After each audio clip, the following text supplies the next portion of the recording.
Hey everybody, Scout Kraeuter here again, midweek Wednesday. Hope you're doing well. We had a little bit of a snow event here yesterday. A few inches of snow and people are freaking out like it's the end of the world. A lot of people don't know how to drive or forget how to drive in the snow. We've been real lucky here in the Northeast over the past couple of years. Not a lot of snow, but when I was a kid, it was a whole different story. Today we're going to do a little bit of a mosh because on Monday we did the electric motor and a lot of you seem to enjoy that. Today we're going to finish up. I got some stuff on the phone that has to come, some footage that I filmed. Also, remember last week it was busy because my oil burner. For those of you new to the channel, I have a probably an 80-year-old American Standard oil burner that I am probably in love with. It's one of my most cherished items here in the house. And it's because for over 60 years, it's never let me down. How many things could you say that about in reality? 60 years, never let you down. So it's never left me cold in the middle of a cold winter night. So I just love it. And I take care of it. But every once in a while, because it's an older boiler and burner, things do happen. And what happened was after I had it serviced, I have it serviced once a year. Last year after I had it serviced, I noticed a couple drops underneath the next couple of days. I was like, oh, maybe because he just serviced it or whatever. But then it progressively got worse. I said, geez. So then there was a little puddle of this diesel, or what we call heating oil here. And the funny thing is, here in the Northeast, we use bio oil, which is like a vegetable oil. It don't even smell. When you say, is that water? You can't even smell it. It's like somebody poured vegetable oil there. Anyway, called the guy up. Now, here is what I wanted to talk about. The reason I tip. I love to tip, especially when I'm getting good service. Now, that's become a big controversy today about tipping, because there are people out there that do jobs that, like, for example, delivery. If you call up for a pizza and it's free delivery, the pizza's supposed to be delivery. Tipping is on you, if you feel your service. Now, usually years ago, tipping was meant for exemplary service. So if somebody was above and beyond what they're supposed to do, you give them a tip. You say, hey, I appreciate. But today it's expected. You can have a waitress come up with an attitude, throw your dishes on your thing, and she expects, a full tip. It's not that way. That's not the way tipping's supposed to work. Now, my father and we've always been big. We like to tip, but only for good service. Don't come here with a smirk or a mug, on your face and expect a decent tip. It's not going to happen. However, when it comes to servicing, I always tip my guys that do any kind of service, plumbers, whoever comes here to do any kind of service, because I know they're not their own boss. They're working for somebody. I always give them a tip. And the oil burner guys, I'm one of the few people that tip the delivery guy. I always give the delivery guy $5. I said, just get coffee on me. You can't believe how far that goes. And if you've ever worked in the service industry, you know what I'm talking about. So the beautiful thing about me tipping, like my service guy, I give him $20 every time he comes to service the burner. When he remembers me, and when he got the call, which actually I heard they kind of fight over my call because they know they're going to get a tip. He came here and I said, what do you think it is? He says, well, it could be the fuel filter cup here, or it could be the pump. He goes, you know what? We're going to change everything. So the guy took everything apart, changed everything. New fuel pump, new fuel filter cup, new injectors, filters, obviously tuned everything up and just like it was like new. So that's why you tip, because it's not for the job they're doing today, it's for the next job. They remember you. You know what I'm talking about if you work in the service industry. When you get people that tip you, and it's not about the amount of the tip either. Sometimes it's just a thought. If you have some old lady come down after you did a job on something, she gives you $3 and says, here, thank you so much. You don't care the fact that it's only $3. It's the fact that she gave you a tip, and it makes a big difference. So, anyway, so enjoyed that. Now that the burner's up and running, and we got a few other things to get to. Today, like I said, so we're going to have a bit of a march. Let's get started right away. Okay, I'm sorry we're jumping around a little bit, but, there's some stuff I tried to get off the phone, so I clear up the phone, and then we could start on Friday with new stuff. Anyway, got something in the mail from my good buddy Hester, 781 Now, I've told you about his channel before. What a nice sticker, huh? Hester is does all kinds of servicing on lawn equipment and tractors, you know, small, like lawn tractors, things like that. And I'll tell you, when I see there's a few channels that, you know, 805 Road King and Hester. Now, I don't do that kind of work mostly, but when I see these, I just love watching them repair these machines. And Hester does such a great job, especially explaining it to novices like myself, you know. So if you check out his channel, you'll enjoy it. But he sent this over. A couple cool things I thought you'd enjoy. First of all, these here. Now, before I show you what they are, I'm just going to clean them up a little bit because I want you to get a good first impression. Have you ever seen these before? I doubt it.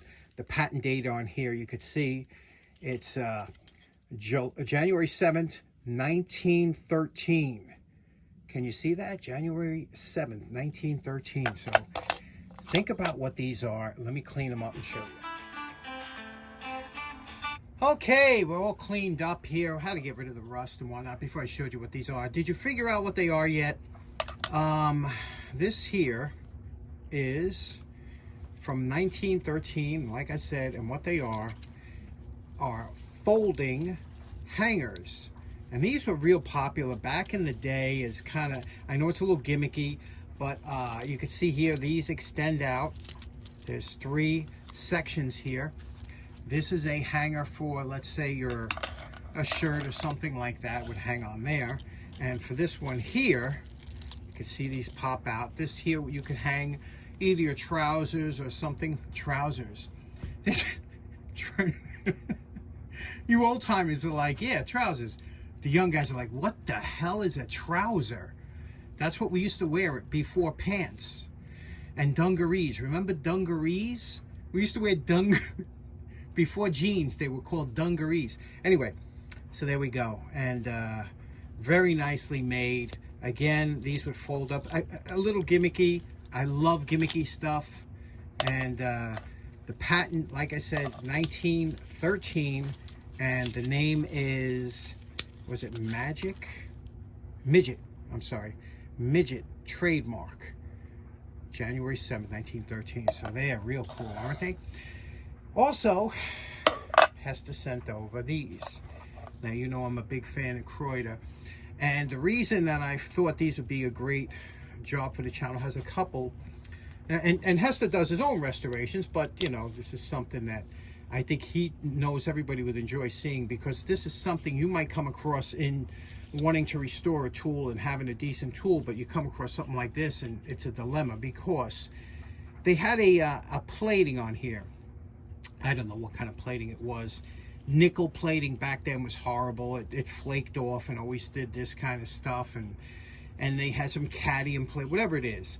Whenever you deal with this stuff, you always got to double up, wear a good mask, an N95, and also have your filters going. But you can see the condition that this is in, and the embellishments are beautiful here. But now here's the issue.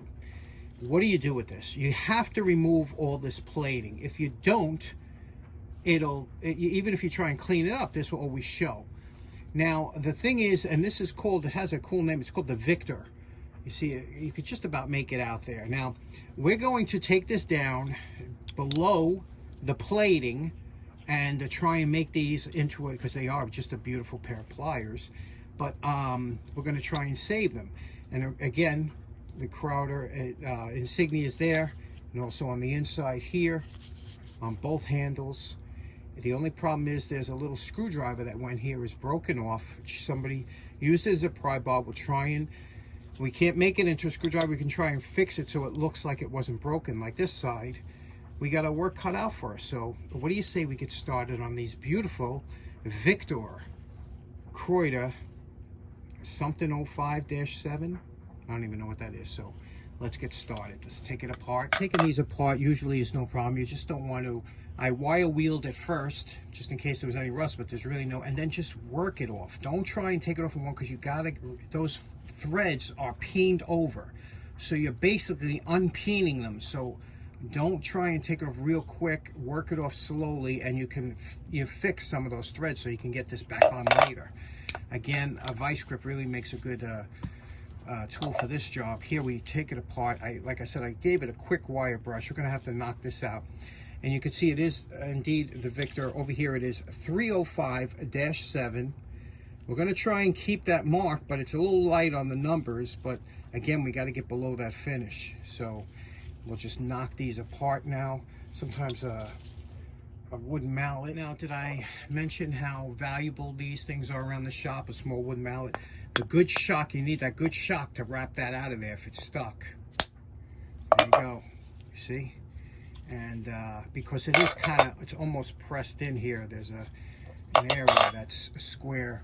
You don't want to lose this part, believe me. Okay, let's start. You don't want to lose this part, believe me. Okay, let's start. Lose this part, believe me.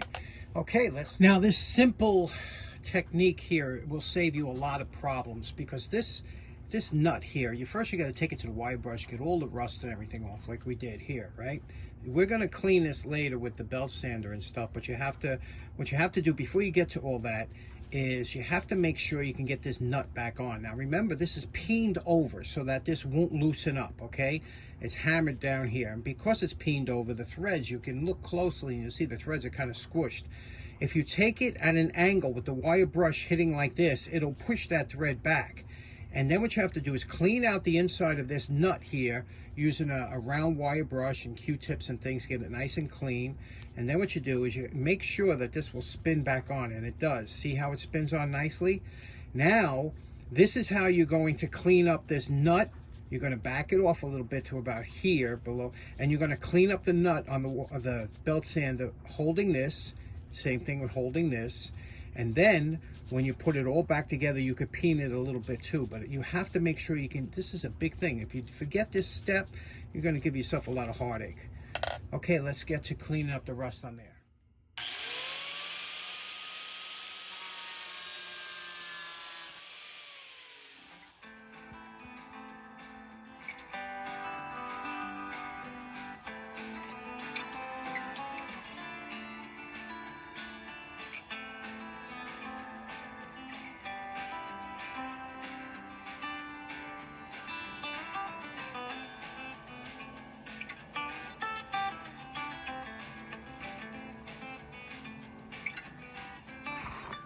Now, this was all done with a coarse but worn 60 disc, and now we're going to go to another worn 120 disc to do the same thing.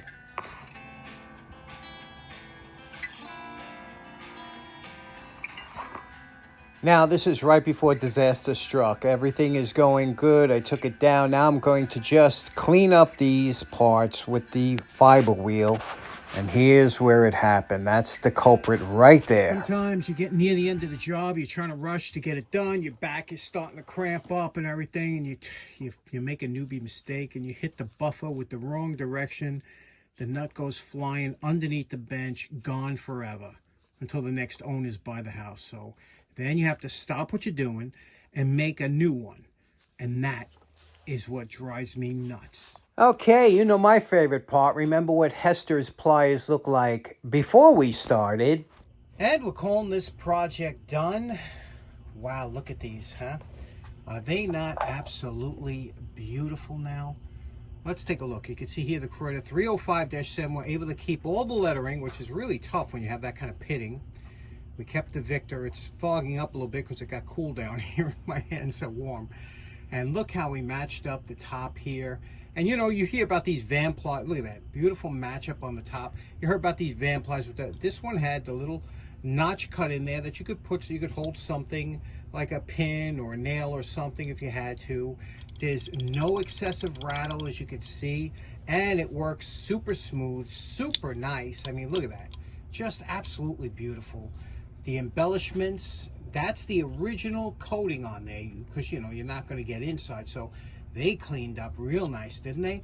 The inside, look at the inside here. Look at the inside here. And we were able to keep a miniature part of that screwdriver. We reground it. What do you think of that? Looks pretty nice, right? So all in all, we took it was a little rough to begin with, right? But it just looks so nice. These are such beautiful pliers. I just like the shape. I like that little dip in it. I like asymmetrical tools. I don't know why. I just do. What do you think? Hester, thank you so much. This was a great project. And of course, it took 3.5 hours to do this. It would have taken 3 if I didn't lose the nut. Oh man, I was buffing it, made a newbie mistake. It flew out under the bench somewhere over there. I was on my stomach, couldn't find it. I just gave up. Had to make a new one. But thank God for the lathe. Another reason why you need to buy a lathe. Okay, so in closing, I didn't quite get to everything I wanted to get to for, I'll put that in Friday's video. I keep pushing it on, but things get, I don't want to skip certain steps on doing these projects because I want you to pick up on certain tips and tricks on these. And really enjoy doing these pliers. Special thanks to Hester 781. He's very close to 2,000 subscribers. If you can do me a favor and go, I'll have a link in the description. Just go over there, give him a sub, and let's get him over 2,000. Our channel is known for getting people over the benchmarks. We got 805 King over 100,000. We got a few other people over the, you know, it's a big thing when you're somebody that makes videos on YouTube, a creator, so to speak. It's a big thing when you hit those little benchmarks. Anyway, thanks so much for tuning in. I hope you have a great rest of your week. We'll see you again on Friday. Take care now. Bye-bye.